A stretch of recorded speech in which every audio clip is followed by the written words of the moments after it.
আচ্ছা, এখন ভালো আছেন আপু? হ্যাঁ, আচ্ছা, বাড়ির সবাই খুশি তো? হ্যাঁ। আপনার আপনার শাশুড়ি? শাশুড়ি তো নাই। ও শাশুড়ি নাই? না, শ্বশুর শাশুড়ি নাই। হাজবেন্ড তো খুশি হয়েছে? হ্যাঁ, খুশি। আচ্ছা, দোয়া যাই হোক। রাখবেন, খালি আল্লাহ খালি ভালো না, দোয়া তো করি, এত বছর পরে বাচ্চা হ্যাঁ। ধরছে, হ্যাঁ।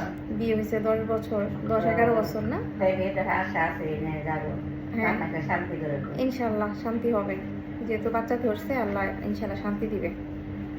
মাথা খাই আর পারে এখন না। খাইতে পারে না, সাবধানে থাকতে হবে কিন্তু, যেহেতু এত বছর পর বাচ্চা ধরছে সাবধানে হ্যাঁ। থাকতে হবে, কোনোভাবেই অসাবধানতার মানে না, ভাবে এমনি চলা তো যাবে কাজ না। করি, হ্যাঁ।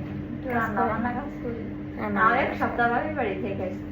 বাপের বাড়ি থেকে আসছে। আচ্ছা, এখন মনে করেন বেশি জার্নিও করবেন না, কারণ সবার ক্ষেত্রে কিন্তু না করি না, না, অন্যদের বাপের ক্ষেত্রে বাড়ি মনে করেন বাড়ি এত না করি না, প্রথম 3 মাস আর শেষের 3 মাস আসলে একটু সাবধানে থাকতে হ্যাঁ, হবে। সাবধানে থাকতে আর হবে। আপনি যেহেতু এত কষ্ট করে বাচ্চা ধরছে আলহামদুলিল্লাহ চিকিৎসা করার পর, তো আপনার অবশ্যই সাবধানে থাকতে হবে। হ্যাঁ, হ্যাঁ, কারণ বেশি জার্নি করলে অনেক সময় হঠাৎ একটা বিপদ হয়ে যেতে পারে, তাই না? আমাদের ওরকম রিক্সেই যাওয়া যাবে না, যাতে কোনো সমস্যা না হয় ওইদিকে যাওয়া যাবে না। পাশে, কাছাকাছি, আর গাড়ি আসবে না।